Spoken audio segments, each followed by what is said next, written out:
നമ്മുടെ വിശ്വഗുരു മോദി ട്രംപിനെ മുട്ടുകുത്തിച്ചു. യൂറോപ്യൻ രാജ്യങ്ങളും മറ്റ് അമേരിക്ക ഒഴിച്ചുള്ള എല്ലാ രാജ്യങ്ങളും മോദിക്ക് പിന്നാലെ വരുന്നു. ഇപ്പോഴും ആ പോസ് വിടാണ്ട് മോദി ഇരിക്കുകയാണ്.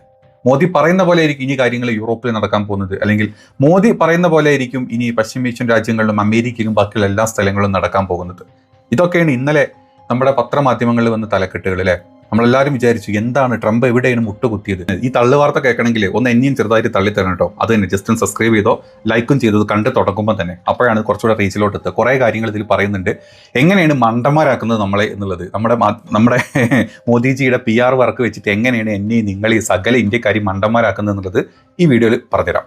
സ്വിറ്റ്സർലാൻഡിൽ നടക്കുന്ന വേൾഡ് എക്കണോമിക് ഫോറത്തിൽ കഴിഞ്ഞ ദിവസം ചില പ്രഖ്യാപനങ്ങൾ ഉണ്ടായിട്ടുണ്ടായിരുന്നു. അതായത് യൂറോപ്യൻ യൂണിയന്റെ ചീഫായിട്ടുള്ള ഉർസല വാൻ ഡെർ ലിയാൻ കഴിഞ്ഞ ദിവസം പറഞ്ഞു, അതായത് യൂറോപ്യൻ യൂണിയൻ ഇന്ത്യയുമായിട്ടുള്ള പുതിയ കരാറുകളിലേക്ക്, വാണിജ്യ കരാറുകളിലോട്ട് ഒപ്പിടാൻ പോവുകയാണ്. അതോടുകൂടി എന്താ പറയുക, അമേരിക്കൻ ആധിപത്യം ഇല്ലാണ്ടാവും. യൂറോപ്പ് അമേരിക്കനെ ആശ്രയിച്ച് കഴിയുന്ന കാര്യങ്ങളൊക്കെ സ്റ്റോപ്പാവും. ഇനി മറ്റ് ചില ലോകക്രമങ്ങൾ ഇന്ത്യയിലല്ല ലോകത്തുണ്ടാവും. അതിന് നമ്മുടെ ഇന്ത്യ അവരെ കൂടണം എന്നൊക്കെ പറഞ്ഞിട്ടുള്ള ചില പോർഷൻസ് വെച്ചിട്ടായിരുന്നു ഈ പത്രമാധ്യമങ്ങൾ, പ്രത്യേകിച്ച് നമ്മുടെ നാട്ടിലെ ഗോധി മീഡിയകളിലും മറ്റ് മലയാള സംഘമാധ്യമങ്ങളിലും നമ്മുടെ മുമ്പിലോട്ട് ഇട്ട് വെച്ചിരുന്നത്. യഥാർത്ഥത്തിൽ ഇതിൻ്റെ അവസ്ഥ എന്തായിരുന്നു? ഇന്നലെ അതൊക്കെ പറഞ്ഞപ്പം എന്തോ വരാനുണ്ട് എന്ന് വിചാരിച്ചു. ഇന്ന് രാവിലെ നമ്മൾ കണ്ട വാർത്ത എന്താണ്? ട്രംപ് ഈ പറഞ്ഞ 8 യൂറോപ്യൻ യൂണിയനിലുള്ള രാജ്യങ്ങളുമായിട്ട് ചർച്ച ചെയ്തു. ചർച്ച വിജയകരമായി പരിസമാപ്തിയിലോട്ട് എത്തി. ഈ 8 രാജ്യങ്ങളുടെ മേലെ എക്സ്ട്രാ ചുമത്തിയിരുന്ന തീരുവ ട്രംപ് വേണ്ടെന്ന് വെച്ചു. ഈ 8 രാജ്യങ്ങളുമായിട്ടുള്ള, അതുമാത്രമല്ല ഗ്രീൻലാൻഡിലേക്കുള്ള താൽക്കാലിക സൈനിക വിന്യാസങ്ങളും കാര്യങ്ങളും ട്രംപ് വേണ്ടെന്ന് വെച്ചു. അവർ വീണ്ടും ഒന്നായി. ഇപ്പോഴും നമ്മുടെ വിശ്വഗുരു വിശ്വം എന്തോ ചെയ്തു, അല്ലെങ്കിൽ യൂറോപ്പ് ഇന്ത്യയുടെ പിന്നാലെ അല്ല അമേരിക്ക ഇന്ത്യയുടെ പിന്നാലെ എന്നും പറഞ്ഞ് നമ്മുടെ വിശ്വഗുരുവിനുമായിട്ടുള്ള ഒരു പരിപാടിക്കും ഇതുവരെ ഒന്നും ആയിട്ടില്ല. ഇപ്പോഴും ട്രംപ് പറഞ്ഞു മോദിന്റെ നല്ല ഫ്രണ്ടാണ്, ചർച്ച നടക്കുന്നുണ്ട്, നമുക്ക് നല്ല ശുഭ പ്രതീക്ഷ വെക്കാം എന്നും പറഞ്ഞു. അതേ സ്ഥാനത്ത് ഈ പറഞ്ഞ എല്ലാ രാജ്യങ്ങളും ഇന്ത്യയുടെ പിന്നാലെ വരും. നമ്മുടെ പത്രമാധ്യമങ്ങൾ വെറുതെ നിങ്ങളുടെ മുമ്പിലോട്ട് ഇട്ട് വെച്ച ഹൈപ്പ് ഉണ്ടല്ലോ, ആ തള്ളങ്ങോട്ട് വലിഞ്ഞു ബാക്കോട്ട് തിരിഞ്ഞു തള്ളിപ്പോ അവർ വീണ്ടും ഒന്നായി. നിങ്ങളൊരു കാര്യം ആലോചിക്കണം, ഈ നമ്മുടെ മാധ്യമങ്ങളിലുള്ള തള്ളല്ല യഥാർത്ഥത്തിൽ വേൾഡിൽ നടക്കുന്ന കാര്യങ്ങൾ. അവിടെ അമേരിക്കയും യൂറോപ്പും അവരവരുടെ കാര്യങ്ങൾക്ക് ഒരുമിച്ച് തന്നെ നിൽക്കും. യൂറോപ്പ് എന്നും അമേരിക്ക വിധേയപ്പെട്ടിട്ടാണെങ്കിലും അതല്ലെങ്കിൽ അവരൊരുമിച്ച് ആ ഒരു കട്ട സപ്പോർട്ടിൽ തന്നെ നിൽക്കും. അതിൻ്റെ ഇടയിൽ ചില അടികൾ വരും, അത് അവർ തന്നെ ക്ലിയർ ചെയ്യും. ലോകക്രമം അവർ തീരുമാനിക്കും. അവിടെ നമ്മളെ വെറുതെ ഇങ്ങനെ കൊഞ്ഞലം കുത്തിച്ച് കുരങ്ങന്മാരെ ചാടറ കുട്ടിച്ചങ്കര ഇങ്ങോട്ട് ചാടിച്ച് നടക്കുന്നല്ലാണ്ട് നമുക്ക് ഒരു ഗുണം അതിൽ നിന്ന് വരാൻ പോകുന്നില്ല. ഇനി ഈ പറഞ്ഞ ട്രംപ് ഈ 8 രാജ്യങ്ങളുടെ കംപ്ലീറ്റ് തീരുവ മാറ്റിയിട്ട് എന്തുകൊണ്ട് ഇന്ത്യയുടെ കൂട്ടത്തിൽ മാറ്റിയില്ല? അപ്പോൾ ഇന്ത്യ എത്ര കാലങ്ങളായി ചർച്ച ചെയ്യുന്നുണ്ട്. കഴിഞ്ഞ ഓഗസ്റ്റ് മുതൽ ഇന്ത്യ ചർച്ച ചെയ്യുന്നുണ്ട്. ഒരു ചർച്ച പോലും വിജയിച്ചിട്ടില്ല. ഇന്നലെ ഒരൊറ്റ ദിവസം കൊണ്ട് ഏകദേശം 70 മിനിറ്റാണ് ഈ EU ചീഫുമായിട്ടുള്ള ചർച്ച അവിടെ നടത്തിയിട്ടുള്ളത്, ഈ പറഞ്ഞ രാജ്യങ്ങൾ. അങ്ങനെയാണ് ആ ചർച്ച വിജയകരമായിട്ടൊക്കെ ഈ 8 രാജ്യങ്ങളിലോട്ടുള്ള എക്സ്ട്രാ തീരുവ ട്രംപ് വേണ്ടെന്ന് പിൻവലിച്ചു. ഇപ്പം നമ്മളാരായി? നമ്മൾ ശശി, അല്ലെങ്കിൽ നമ്മൾ മൂജി, ഇങ്ങനെ വേണേൽ പറയാം. സത്യത്തിൽ നിങ്ങളൊരു കാര്യം ആലോചിച്ച് നോക്കണം. ഇന്നലെ ഇവർ പറഞ്ഞ ചില പ്രധാന പോയിന്റുകളുണ്ട്. അതായത് ഇന്ത്യയുമായിട്ടുള്ള കരാർ, ഏകദേശം ഈ കരാറിലൂടെ 200 കോടി ജനങ്ങളുടെ ഒരു കുറ്റൻ വിപണിയാണ് ഈ ഒരു കരാറിലൂടെ വരുന്നത് എന്നാണ് പറയപ്പെട്ടിട്ടുണ്ടായിരുന്നത്. ഇന്നലെ ഇതിനെ മദർ ഓഫ് എന്തായിരുന്നു പറഞ്ഞിരുന്നത്, say India trade mother of all deals എന്നൊക്കെ പറഞ്ഞിട്ടായിരുന്നു സംസാരം ഉണ്ടായിരുന്നത്. പക്ഷേ ഈ മദർ ഓഫ് ഓൾ ഡീൽ എന്ന് പറഞ്ഞാൽ ഈ 200 കോടി ജനങ്ങൾ എന്ന് പറഞ്ഞാൽ 140 കോടി ഇന്ത്യയിലാണ് നിങ്ങൾ വിചാരിച്ചില്ലേ. പക്ഷേ ഈ പറഞ്ഞ കരാർ ഏതൊക്കെ രാജ്യങ്ങളുമായിട്ടാണെന്ന് അറിയും. നമ്മൾ വിചാരിച്ച് ഇന്ത്യ മാത്രം, മോദിജി വിചാരിച്ചാൽ മാത്രം നടക്കുന്ന എന്തോ ആണെന്നല്ലേ. പക്ഷെ അതല്ല സത്യം. അവർ പറഞ്ഞ കാര്യമായിട്ട് new agreements with Mexico, Indonesia and Switzerland, our host country. We're working on a new free trade agreement with Australia. We are also advancing with the Philippines, Thailand, Malaysia, the United Arab Emirates and more. And right after Davos, the next weekend, I will travel to India. There's still work to do, but we are on the cusp of a historic trade agreement. Indeed, some call it the mother of all deals. One that would create a market of 2 billion people, accounting for almost a quarter of global GDP. And crucially, that would provide a first-mover advantage for Europe with one of the world's fastest-growing and most dynamic continents. India കൂടാതെ Mexico, Indonesia, Australia, Philippines, Thailand, Russia, UAE ഇത്രയും രാജ്യങ്ങളുമായിട്ടാണ് ഈ എന്താ പറയുക European union ഈ കരാറിലോട്ട് ഒപ്പിടാൻ പോകുന്നത്. അതിലൊരു രാജ്യമാണ് ഇന്ത്യ. ഇത്രയും 8-9 രാജ്യങ്ങളുണ്ട്, അതിലൊരു രാജ്യം മാത്രമാണ് ഇന്ത്യ. അതല്ലാണ്ട് മോദി പ്ലാൻ ചെയ്യൽ, മോദി വിചാരിക്കും, മോദി പറയും എന്നുള്ളതല്ല. യൂറോപ്യൻ യൂണിയൻ ഒരു കാര്യം തീരുമാനിച്ചു, അവർക്ക് ട്രേഡ് വേണം, അതല്ലെങ്കിൽ അവർ ഇത്തരത്തിലുള്ള ട്രേഡ് കരാറുകൾ പങ്കെടുക്കുന്നു. അതിലോട്ട് 9 രാജ്യങ്ങൾ, അതായത് Mexico, Indonesia, Australia, Philippines, Thailand, Malaysia, UAE, അതിൽ 8ാമത്തെ രാജ്യം ഇന്ത്യ. ഈ 8 രാജ്യങ്ങളിലോട്ടാണ് ഇവരുടെ ഈ ട്രേഡ് അല്ലെങ്കിൽ ഈ വ്യാപാര ബന്ധം കരാറ് ഉറപ്പിക്കാൻ പോകുന്നത്. ഇതാണ് ഇതിൻ്റെ യഥാർത്ഥ അവസ്ഥ. ഇതൊക്കെ പറഞ്ഞു നിൽക്കുന്ന സമയത്ത് തന്നെയാണ് ഇവരുമായിട്ടുള്ള ചർച്ചയിൽ അമേരിക്കൻ പ്രസിഡന്റ് ഈ യൂറോപ്യൻ യൂണിയനിലെ മറ്റ് രാജ്യങ്ങളുമായിട്ടുള്ള എല്ലാ പ്രശ്നങ്ങളും തീർത്തു. ഗ്രീൻലാൻഡ് തൽക്കാലത്തേക്ക് വേണ്ട എന്ന് തീരുമാനിച്ചിട്ടുണ്ട്. അവരുമായിട്ടുള്ള താരിഫുകളൊക്കെ പിൻവലിച്ചു. ഇന്ത്യ വീണ്ടും അവിടെ നോക്കുകുത്തിയായിട്ട് നിൽക്കുന്നുണ്ട്. ഇങ്ങനെ ഒരു രീതിയിൽ എന്ത് ചെയ്യണം എന്നറിയാണ്ട്. ഇനി നമ്മൾ വിചാരിക്കും, ഇനിയിപ്പോൾ ഈ കരാറ് വന്നു, ഈ പറഞ്ഞ ഈ യൂറോപ്യൻ യൂണിയനിലെ കരാറ് ഇന്ത്യ സൈൻ ചെയ്ത് കഴിഞ്ഞാൽ എന്തായിരിക്കും അവസ്ഥ? നമ്മൾ അമേരിക്കയിലുള്ള ബന്ധങ്ങളൊക്കെ വിട്ടു നിങ്ങൾ വിചാരിക്കും. ഇത് വിചാരിക്കാനാട്ടോ, നടന്ന കാര്യമില്ല. മറ്റേത് അപ്പുറത്ത് വേറെ നടക്കുന്നുണ്ട്. ഞാനൊരു കാര്യം കാണിച്ചുതരാം. ഇവർ ഈ നമ്മളെ ഉർസല കഴിഞ്ഞ ഈ ഫെബ്രുവരി 28, 2025 ഇന്ത്യയിൽ വന്നിട്ടുണ്ടായിരുന്ന ഫയൽ ചിത്രങ്ങളാണിത്. അന്ന് നടന്ന കാര്യങ്ങൾ, അതായത് മോദിയായിട്ട് മീറ്റിംഗ് ഹൈദരാബാദിൽ നടന്നിട്ടുണ്ടായിരുന്നു. അതുമാത്രമല്ല ഡിഫൻസ് പാർട്ട്ണർഷിപ്പ് ഇന്ത്യയായിട്ട്, സെക്യൂരിറ്റി ഡിഫൻസ് പാർട്ട്ണർഷിപ്പ് ഇന്ത്യയായിട്ട് എക്സ്പ്ലോർ ചെയ്യുന്നൊക്കെ അന്ന് പറഞ്ഞു പോയതാണ്. അതിലൊന്നും വലിയ രീതിയിലുള്ള ഒരു മാറ്റങ്ങളോ അല്ലെങ്കിൽ പുതുതായിട്ടുള്ള മറ്റ് കരാറുകളിലോട്ടൊന്നും ഇന്ത്യ വന്നിട്ടില്ല. അന്ന് യൂറോപ്യൻ യൂണിയൻ അന്ന് ആ ചർച്ച കഴിഞ്ഞ് അവിടെ പോയതാണ്. അതൊരു കാര്യം. ഇനി അത് കഴിഞ്ഞിട്ട് ഇപ്പം നമ്മൾ ഈ പറഞ്ഞ അമേരിക്കയായിട്ടുള്ള സകല പരിപാടികൾ നിർത്തിവെക്കാന്ന് വിചാരിച്ചു കഴിഞ്ഞാൽ ഇന്ത്യക്ക് മുന്നോട്ട് പോകാൻ പറ്റില്ല. ഇന്ത്യ നമ്മൾ 5 ട്രില്യൺ GDP പോയിക്കൊണ്ടിരിക്കാൻ നോക്കുകയാണ്. ഇപ്പോൾ കഴിഞ്ഞ 2024 മാത്രം ഒരു കണക്ക് ഞാൻ കാണിച്ചു തരാം. 2024 ഇന്ത്യസ് ഗുഡ് ട്രേഡ് നടത്തിയിട്ടുള്ളത് US-ഉമായിട്ട് നടത്തിയിട്ടുള്ള ഏകദേശം 45.8 ബില്യൻ്റെ ഒരൊറ്റ രാജ്യം, അമേരിക്ക എന്ന് പറഞ്ഞ രാജ്യമായിട്ട് നമ്മൾ നടത്തിയിട്ടുള്ളത് ഇതാണ്. അമേരിക്കൻ ഭൂഖണ്ഡം, അമേരിക്കൻ രാജ്യമായിട്ട്. അതേ സ്ഥാനത്ത് യൂറോപ്യൻ യൂണിയൻ കംപ്ലീറ്റ്, യൂറോപ്യൻ യൂണിയനിലെ മൊത്തം രാജ്യങ്ങളുമായിട്ട് നമ്മൾ നടത്തിയിട്ടുള്ള ട്രേഡ് ട്രേഡ് സർപ്ലസ് എത്രയെന്ന് നിങ്ങൾക്കറിയോ? ഏകദേശം 25.8 ബില്യൺ മാത്രമാണ് ഇത്രയും രാജ്യങ്ങളുമായിട്ട് നമ്മൾ നടത്തിയിട്ടുള്ളത്. അപ്പം നമുക്ക് ഈ 45.8 ബില്യൻ്റെ ട്രേഡ് നമ്മൾ സ്റ്റോപ്പ് ചെയ്തിട്ട് ഈ 25ലോട്ട് ഇനി അവർ കുറച്ചും കൂടെ പുതിയ ഡീലുകൾ തന്നു കഴിഞ്ഞാലും ഇത് രണ്ടും കൂടെ ഏകദേശം എത്ര, അതായത് 45 + 25 എന്ന് പറയുമ്പം ഏകദേശം 70 ആയി. 70 ബില്യൻ്റെ ടോട്ടൽ നടത്തി കൊടുക്കുന്നത് 45 മാറ്റിയിട്ട് 25ലോട്ട് കുറച്ചുകൂടെ ആഡ് ചെയ്ത് കഴിഞ്ഞാലും നമ്മുടെ സമ്പദ് വ്യവസ്ഥ തകരുകയാണ് ചെയ്യുന്നത്. നമുക്ക് അമേരിക്കനെ വിട്ടിട്ട് യൂറോപ്പ് മാത്രം നമ്മൾ കൊണ്ട് മുന്നോട്ട് പോകാൻ കഴിയില്ല.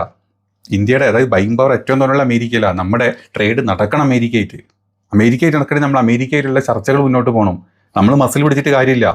ഈ വേൾഡ് എക്കണോമിക് ഫോറത്തിൽ ഇന്ത്യയുടെ പ്രധാനമന്ത്രി പോയില്ല. മറ്റുള്ള എല്ലാ രാജ്യങ്ങളുടെയും പ്രസിഡന്റുമാരും പ്രധാനമന്ത്രിമാരും അവിടെ വന്നു. ട്രംപ് അടക്കം വന്നു. പക്ഷേ ട്രംപ് ഉള്ളതുകൊണ്ട് നമ്മുടെ മോദിജി വഴിക്ക് പോയിട്ട് കാര്യമില്ല. അവിടെ പോയിട്ട് മോദിക്കൊന്നും പറയാൻ പറ്റില്ല. നമുക്കറിയാം ജയശങ്കറോ ബാക്കിയുള്ള ആൾക്കാരൊക്കെ തന്നെ പോയാൽ എന്തെങ്കിലുമൊക്കെ സംസാരിക്കാൻ പറ്റുള്ളൂ. മോദിക്ക് ഇത് നോക്കി വായിക്കുന്ന അല്ലെങ്കിൽ ഹലോ ഹൗ ഡു ഡു എന്ന് പറഞ്ഞിട്ട് കാര്യമില്ല. അവിടെ പോയിട്ട് സംസാരിക്കണം. തല ബുദ്ധി വെച്ച് സംസാരിക്കണം, നയതന്ത്രം സംസാരിക്കണം, ഡീലുകൾ സംസാരിക്കണം. അതൊന്നും അവിടെ നടക്കുന്നില്ല. അതുകൊണ്ട് തന്നെ മോദി പോയിട്ടുമില്ല. അപ്പം ഇതാണ് സത്യത്തിൽ ഈ പറഞ്ഞ ഒരു ഡീല് കൊണ്ട് നടക്കാൻ പോകുന്നത്. ഇത് ഇന്ത്യ മാത്രമല്ല, മറ്റ് 8 രാജ്യങ്ങളിൽ ഒരു രാജ്യം മാത്രമാണ് ഇന്ത്യ. അത് തന്നെ ഇന്ന് രാവിലത്തോടു കൂടി ഇനി എത്രത്തോളം അമേരിക്ക അതിനെ വീണ്ടും ഇൻഫ്ലുവൻസ് ചെയ്ത് പുറത്തോട്ട് വന്നിട്ടുണ്ട്. ഇനി വാഷിങ്ടണിനെ വിട്ട്, അല്ലെങ്കിൽ അമേരിക്കയുടെ വാഷിങ്ടണുമായിട്ടുള്ള നമ്മുടെ ഈ അമേരിക്കനെ വിട്ടിട്ട് ഈ 45.5 ബില്യൻ്റെ ഒരു ട്രേഡ് കട്ട് ചെയ്തിട്ട് നമുക്ക് യൂറോപ്പിൻ്റെ മാത്രം പിടിച്ചു നിൽക്കാനും നമുക്ക് പറ്റൂല. ഇതാണ് അതിൻ്റെ ഒരു ബേസിക് കാര്യം. ഇനി മറ്റൊരു പ്രധാനപ്പെട്ട കാര്യം നിങ്ങൾക്ക് ആരും പറഞ്ഞു തന്നിട്ടുണ്ടാവില്ല. അത് പറയാനുള്ള കാരണം എന്താണെന്ന് ഞാൻ പറഞ്ഞുതരാം. ഇന്നലെ ഒരുപാട് ഈ വേൾഡ് എക്കണോമിക് ഫോറത്തിൽ ഇത് ശ്രദ്ധിച്ച് കേൾക്കണുണ്ടോ നിങ്ങൾ? അവിടെ നടന്ന കാര്യങ്ങളെ പറ്റി ഞാൻ പറഞ്ഞുതരാം. നമ്മൾ ആരും ഡിസ്കസ് പോലും ചെയ്തിട്ടില്ല നമ്മുടെ മാധ്യമങ്ങൾ. അന്ന് നോക്കിയിട്ട് പോലുമില്ല അതിൻ്റെ ഡീറ്റെയിൽസ്. അവിടെ ഒരുപാട് പുതിയ കരാറുകൾ സൈൻ ചെയ്യുന്നുണ്ട് അല്ലേ? ഒരുപാട് കരാറുകൾ വേൾഡ് എക്കണോമിക് ഫോറത്തിൽ ഒരുപാട് ഇന്ത്യൻ എന്താ പറയുക ഉദ്യോഗസ്ഥർ അവിടെ പോയിട്ടുണ്ട്. ഒരുപാട് വേൾഡ് ബിസിനസ് ക്ലാസ് ആൾക്കാർ അവിടെ പോയിട്ടുണ്ട്. ഒരുപാട് കാര്യങ്ങൾ അവിടെ ചർച്ച ചെയ്ത് സൈൻ ചെയ്തിട്ടുണ്ട്. അതിൽ ഏകദേശം ഇന്ത്യ സൈൻ ചെയ്തിട്ടുള്ളത് 5 ലക്ഷം കോടിയുടെ കരാറുകളൊക്കെയാണ്. അപ്പോൾ നമ്മൾ വിചാരിക്കോ ഇങ്ങനെ ഒരു കാര്യം ഇതൊക്കെ നമ്മൾ ചെയ്തു വെക്കും, നമ്മളെ ഒരു അവിടെ ചെന്ന് കാണിച്ച് നമ്മുടെ, അതായത് ഫോറിൻ ഇൻവെസ്റ്റ്മെൻറ്റ് ഇന്ത്യയിലോട്ട് ഇങ്ങനെ വരികയാണ്. 5 ലക്ഷം കോടിയുടെ ഒക്കെ ഒരു ഫോറിൻ ഇൻവെസ്റ്റ്മെൻറ്റ് ഇന്ത്യയിലോട്ട് വന്നുകൊണ്ടിരിക്കുകയാണ് എന്നുള്ളൊക്കെ വിചാരം നിങ്ങൾക്ക് ഉണ്ടാവില്ലേ? യഥാർത്ഥത്തിൽ ഈ അവിടെ പോയി സൈൻ ചെയ്തത് ഇന്ത്യൻ കമ്പനികളാണ്. ഇന്ത്യൻ കമ്പനികൾ ഇന്ത്യൻ സർക്കാർ, അതായത് ഇന്ത്യ ഗവൺമെൻറ്റുമായിട്ടും ഇന്ത്യയിലെ സംസ്ഥാന ഗവൺമെൻറ്റുമായിട്ടുമാണ് ഈ കരാറുകളെല്ലാം സൈൻ ചെയ്തത്. അത് നമുക്കിവിടെ ഇവിടുത്തെ ഇന്ത്യയിലെ മുംബൈയിൽ ഇരുന്നിട്ടോ ഡൽഹിയിൽ ഇരുന്നിട്ടോ ബാംഗ്ലൂർ ഇരുന്നിട്ടോ ഇവരുടെ ഹെഡ് ഓഫീസിൽ ഇരുന്ന് സൈൻ ചെയ്യേണ്ട കരാറുകൾ മാത്രമാണ്. പക്ഷേ നമ്മൾ നമ്മുടെ നികുതി പണം എത്രയും പൈസയും ചിലവാക്കി ഇവിടുന്ന് നേതാക്കൾ അങ്ങോട്ട് വിട്ട്, അല്ലെങ്കിൽ നമ്മുടെ ഉദ്യോഗസ്ഥർ അങ്ങോട്ട് വിട്ട് അവിടെ പോയി റൂം എടുത്ത് അല്ലെങ്കിൽ അവിടെ താമസിച്ച് അവിടുത്തെ വേൾഡ് എക്കണോമിക് ഫോറത്തിൽ രജിസ്റ്റർ ചെയ്ത് പൈസ കൊടുത്ത് രജിസ്റ്റർ ചെയ്ത് നമ്മുടെ ഇന്ത്യൻ കമ്പനികൾ അങ്ങോട്ടും ഇങ്ങോട്ടും അവിടെ പോയിട്ടാണ് സൈൻ ചെയ്തത്. അതായത് ചില കണക്കുകൾ ഞാൻ പറഞ്ഞുതരാം. അതായത് ദാവോസ് ഉച്ചകോടിയുടെ ആദ്യ ദിനത്തിൽ മാത്രം മഹാരാഷ്ട്ര സർക്കാർ ഏകദേശം 14.5 ലക്ഷം കോടി രൂപയുടെ 19 ധാരണാപത്രങ്ങളിലാണ് MOUയിലാണ് ഒപ്പുവെച്ചിട്ടുള്ളത്.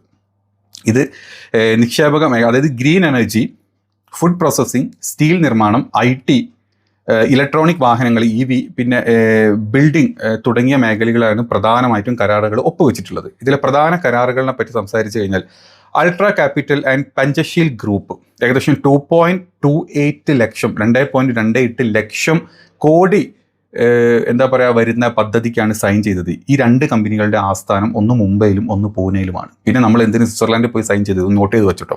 രണ്ടാമത്തത് SBG ഗ്രൂപ്പ് ഏകദേശം 1.82 ലക്ഷം കോടി രൂപയുടെ ബിസിനസ്സിനാണ് അവിടെ പോയി സൈൻ ചെയ്തിട്ടുള്ളത്. അത് ബാംഗ്ലൂർ ആസ്ഥാനമാക്കിയിട്ടുള്ള ഒരു കമ്പനിയാണ്. പിന്നെ ഈ കമ്പനി മുംബൈ മേഖലയിലാണ് ഇതിൻ്റെ ലോജിസ്റ്റിക്സ് നിക്ഷേപം നടത്തിയിട്ടുള്ളത്. അതായത് ബാംഗ്ലൂർ ആസ്ഥാനമായ കമ്പനി മുംബൈയിലാണ് നിക്ഷേപം നടത്താൻ പോകുന്നത്. ലോധ ഗ്രൂപ്പ് ഏകദേശം 1 ലക്ഷം കോടി രൂപയുടെ പദ്ധതികളാണ് അവർ മുന്നോട്ട് പോകുന്നത്. അതായത് മുംബൈ ആസ്ഥാനമായിട്ടുള്ള ഈ കമ്പനി കരാറ് വലിയ രാഷ്ട്രീയ വിവാദത്തിനും കാരണമായിട്ടുണ്ട്. കാരണം ഈ കമ്പനിയുടെ സ്ഥാപകൻ മംഗൾ പ്രതാപ് ലോധ മഹാരാഷ്ട്രയിലെ ഒരു ക്യാബിനറ്റ് മന്ത്രിയാണ്. ഒരു ക്യാബിനറ്റ് മന്ത്രിയുടെ കമ്പനിയാണ് 1 ലക്ഷം കോടി രൂപയുടെ ഇത് ചെയ്തിട്ടുള്ളത്. സ്വന്തം മന്ത്രി കമ്പനിയുമായി കരാറിൽ ഒപ്പിടാൻ ദാവോസ് വരെ പോകേണ്ട കാര്യം എന്താണ്? മുംബൈയിലാണ് ഈ പറഞ്ഞ പദ്ധതി വരുന്നത്. മുംബൈയിലെ മഹാരാഷ്ട്ര ക്യാബിനറ്റിലൊരു മന്ത്രിയാണ്. ആ മന്ത്രി എന്തിന് ഇവിടെ പോയിട്ട് സൈൻ ചെയ്യണം? മുംബൈയിൽ സൈൻ ചെയ്താൽ പോരെ. അടുത്ത കാര്യം പിന്നുള്ളത് രഹേജ കോർപ്പറേഷൻ ഏകദേശം 91,000 കോടി രൂപയുടെ, അതും മുംബൈ ആസ്ഥാനമായിട്ടുള്ള കമ്പനിയാണ്. ഇന്നൊവേഷൻ സിറ്റി നിർമ്മാണം, അതായത് വലിയ വലിയ സിറ്റികൾ നിർമ്മിക്കാനുള്ള ഒരു ഇതാണ്, ഇന്ത്യയിൽ സിറ്റികൾ നിർമ്മിക്കാനുള്ള ഒരു കമ്പനി, അതാണ് അവരുടെ ഇത്. പിന്നെ മറ്റ് സംസ്ഥാന കരാർ, പിന്നെ മഹാരാഷ്ട്ര ഗവൺമെൻറ് മാത്രമല്ല കേട്ടോ, ജാർഖണ്ഡ് മുഖ്യമന്ത്രി ഹേമന്ത് സോറസ് ടാറ്റ സ്റ്റീലുമായിട്ട്, അതായത് ജാർഖണ്ഡും ടാറ്റ സ്റ്റീലുമായിട്ട് ഏകദേശം 1000 കോടി രൂപയുടെ കരാറ് ഒപ്പുവെച്ചിട്ടുണ്ട്.